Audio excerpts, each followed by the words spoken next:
What's up YouTube, it's Tiny C and I'm back with another YouTube video.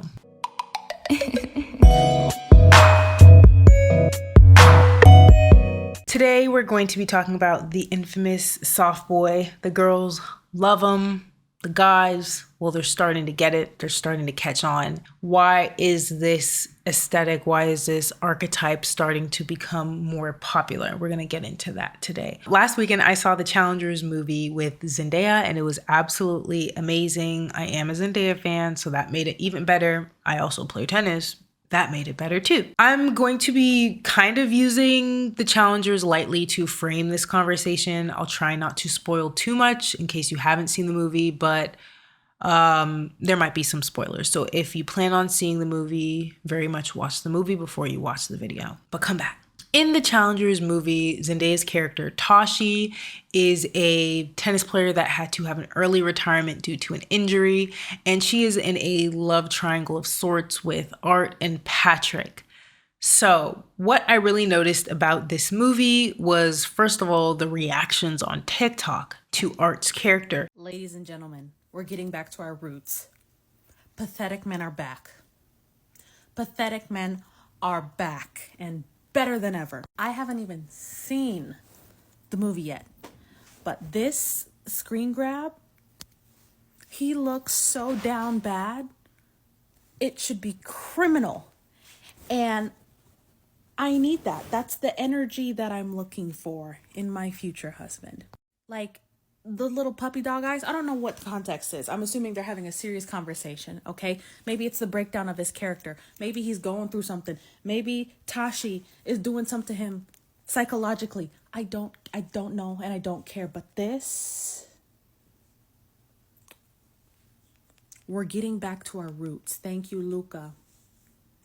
I noticed that a lot of people liked the way that Art was behaving. They thought it was really giving. And I was like, why? Why is that? And this is where it really brought me to the idea of the soft boy and that he was portraying a lot of those characteristics. Through his character, we're able to explore why this archetype is becoming so popular because of the reactions that people are having to him. They love him. We see a very stark difference between Art and Patrick. It's very much good boy versus bad boy. First, let's dive into Patrick, or honestly just the bad boy character, and how society is kind of moving away from this type of man, or at least women are moving away from liking this sort of archetype of a man. What is the bad boy and what does this really mean largely? Essentially, the bad boy is the character that is stoic in a lot of ways. He is the cool kid. He's the cool guy.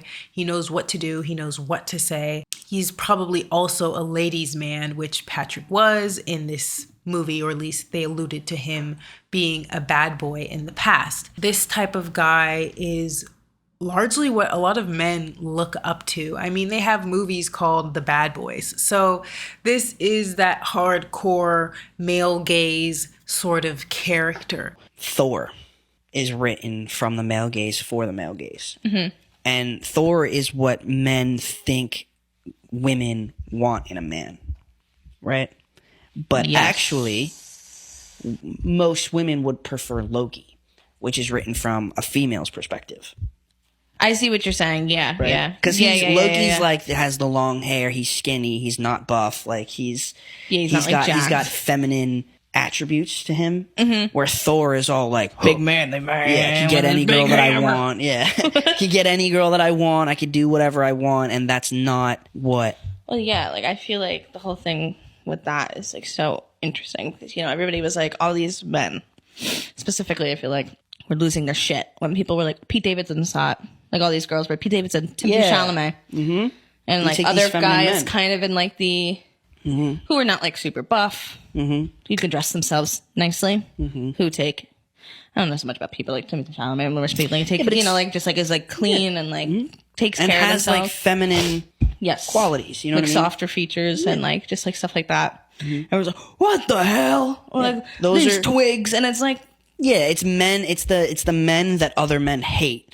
that the women love. No, exactly. And it's like, you 'Cause know, they're it's the written same for thing the with like female gaze. fucking guys. And so looking at this, I really wondered where in society this sort of archetype began, and it brought me to the Victorian era. In 1830 to 1870, this is where the archetype saw its beginnings. This is where they began to push men in this sort of direction of athleticism, hiding your emotions, and leaning into a more stoic type of lifestyle. And Stoicism is a school of Hellenistic philosophy that flourished in ancient Greece and ancient Rome. The Stoics believed that the practice of virtue is enough to achieve a well-lived life. And it's about the endurance of pain or hardship without the display of feelings and without complaint. And we really can see that a lot of men model themselves after this. And this idea that was popularized in the Victorian era still holds true to the modern times, and we see men like Fresh and Fed and Andrew Tate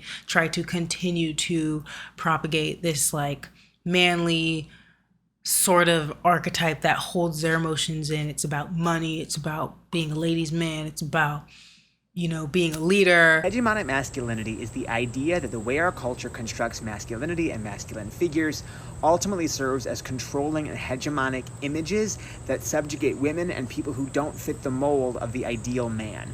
And there are 5 elements to it. This comes from the sociologist Raymond Connell and other works that have written a lot about masculinity. It basically derives from the idea that there is one ideal state for a man, and if you don't fit that, then you are not a true man. Power through physical force. When we see men, we want to see them active and aggressive, and that's how they're really men. Familial patriarchy. Real men are seen as the head of households. Frontiersmanship, an obsession with the outdoors. They like to hunt, they like to be sort of physical and rough. Occupational achievement, they're at the pinnacle of their career, and they make more than the women around them. And finally, heterosexual. Gotta be able to have kids, preferably a boy. Watch film, TV shows, etc. Look for the ways in which men are represented and see if they fit these categories. We see that men's mental health are very much affected from these ideas of being stoic, holding their emotions in, not being able to express themselves or have any characteristics that even touch femininity in any sort of way. And it rises their rates of suicide, it rises their rates of mental health and issues in general. So this has been something that has started such a long time ago that we see up until now. And I think in media, the bad boy archetype was very popular. This is the guy that always won in the end of the movie. This is the guy that got all the women in the end of the movie. And I think women themselves also found themselves liking the bad boy. Largely, a lot of men look up to these characters because traditionally, and just how they were socialized, they were made to act this way, want to be this way, be into these sorts of things that will make you cool, that will make you a bad boy, or any of the adjacent characteristics. And we see in the Challengers that Patrick also models a lot of these behaviors. He is a player, or at least he said he had a girlfriend, but then he didn't really have a girlfriend. And then we saw him dating all types of women, using women to have a place to stay. He just showed a lot of these sorts of characteristics of not really being caring or empathetic for women and what they think or how he treats them. But he loves the ladies at the same time. He's a ladies' man, which is just that like piece of the archetype that I never really got, because they love women, but at the same time, they don't treat them well. They don't give them the love, attention, or care that they would like to have. And so he really does embody this character. And then we have Art, the man of the hour. He is representing the good boy. And in the past, I think that in traditional movies and media that is geared towards men or even just a neutral audience, the good guy doesn't necessarily win. Nice guys finish last, all this sort of thing. They aren't really portrayed in a good light and they don't get the ladies. And so why would a guy want to behave like a man that doesn't even win? So of course they're going to be the bad boy. That's who Art is representing. He's representing the good boy. But the gag, the difference is that in this movie, he wins. In this movie, he marries Tashi and he has a child with her. Lately in society, and especially in women's media, we have been in consensus that the good boy should be winning and the good boy is starting to win. Now, I won't say that this movie is geared towards men. Like, I don't think a lot of men are going to be running to see the challengers. So, in the end of the day, I do think this is a movie for the female gaze, which is important to discuss. The female gaze is a feminist theory term referring to the gaze of the female spectator, character, or director of an artistic work. But more than the gender, it is an issue of representing women as subjects having agency. As such, all genders can create film with a female gaze. The beauty of the female gaze is that it aims to empathize rather than objectify, to show emotion and intimacy while also showing respect. And on TikTok, we saw this discussion, I think a few years ago, about written by a female versus written by a man. And we know that a lot of media is written for males and or a neutral audience, but it's definitely not geared towards women. The female gaze takes into account what women actually like, what in real life we look at and what we actually care about, versus catering to what men care about, which we know tends to happen most of the time. When you might compare someone like James Bond, who is definitely made for the male gaze, who might also win the girl in the end, to somebody like Timothée Chalamet, who in recent times has been gaining a lot of attention because he is for the female gaze. Yeah, a man is not going to try to embody one of the characters Timothée Chalamet plays. If we even look at his role in Little Women, where he plays this sort of boy next door character that's sort of emotional and expressive and vulnerable,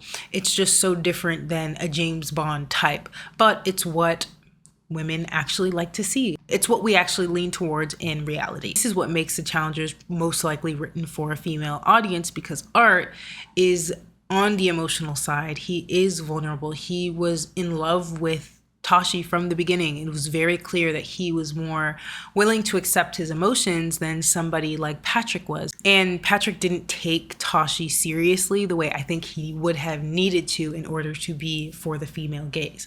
Whereas Art leaned into his emotions, and although he had his flaws 100% for sure, at least he wasn't afraid of it. He wasn't afraid of the fact that he loved her. He was willing to almost pretty much devote his career to Tashi. And I think this type of love and dedication is something that a lot of women like. Are you gonna tell us what I'm having? For dinner tonight, we have steak frites with a poivre sauce, wedge Caesar salad with bacon fat croutons and thick cut bacon.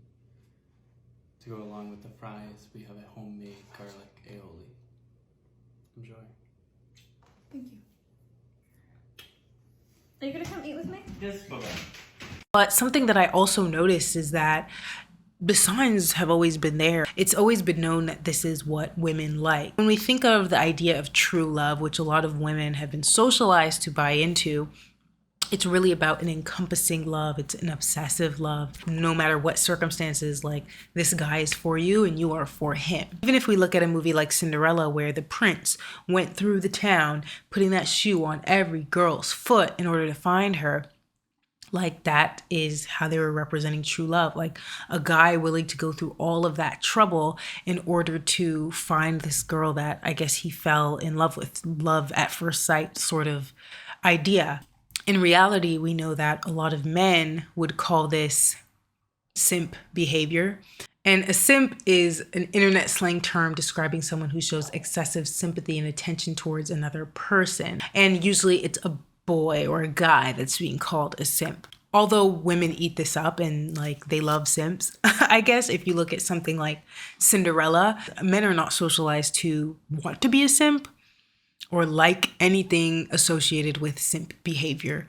We see this soft boy or simp or a good boy portrayed towards women. It is the female gaze. It's what women have been socialized to like. And so we do see that women have been socialized to like this sort of man. They've been socialized to be into true love and to desire this from a man. I do think that women have taken the good parts of that and are a bit more realistic with it now. I don't think women expect this sort of true love thing that has been sold to us through the Disney princess movies, but nonetheless, the characteristics of a man that is able to be emotional, is able to express themselves, express when they are in love, and do kind things for a woman that they are in love with, women do like that. And that's where what they have decided to take from some of the other indoctrination that we have been given. And so when we see guys like Timothée Chalamet able to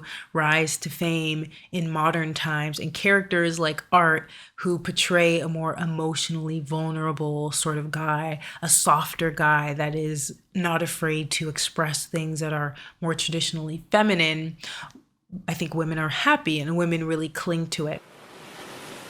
And so the part we haven't discussed is really this name, this box that this sort of archetype has been placed in, which is soft boy. And modern generations love to create an aesthetic out of something. They like to create a box out of something. And soft boy has been what it is. And of course, there's problems with putting things in a box because just it's way more nuanced than just how they dress. It is a man that's willing to be expressive, vulnerable, in touch with his emotions, not afraid to express himself, and he doesn't have a fragile sense of self, a fragile masculinity.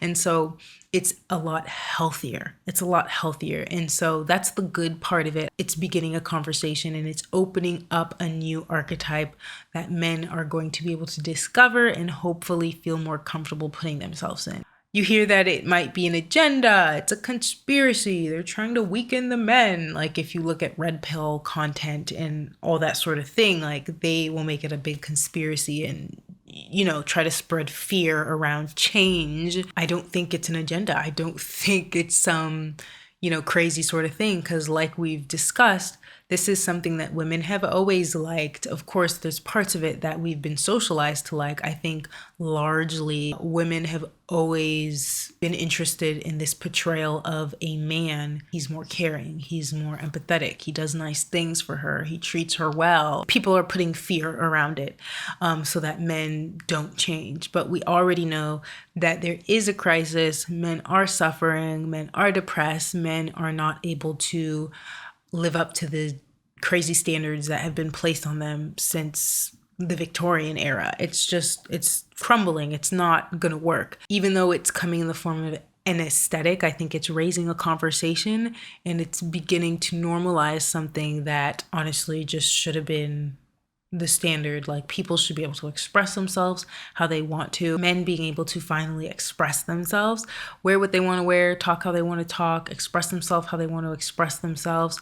With TikTok and social media, the conversation is able to spread and get more eyes than I think it would have ever gotten in the past. And so some guys might see it, some guys might catch on, someone might feel more comfortable knowing that this is also something that women like.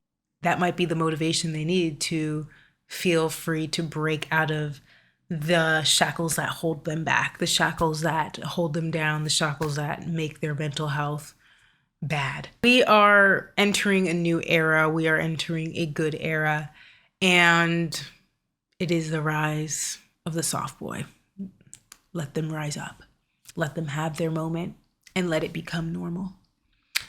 Thank you so much for watching. Don't forget to like, comment, and subscribe, and I will see you in the next video.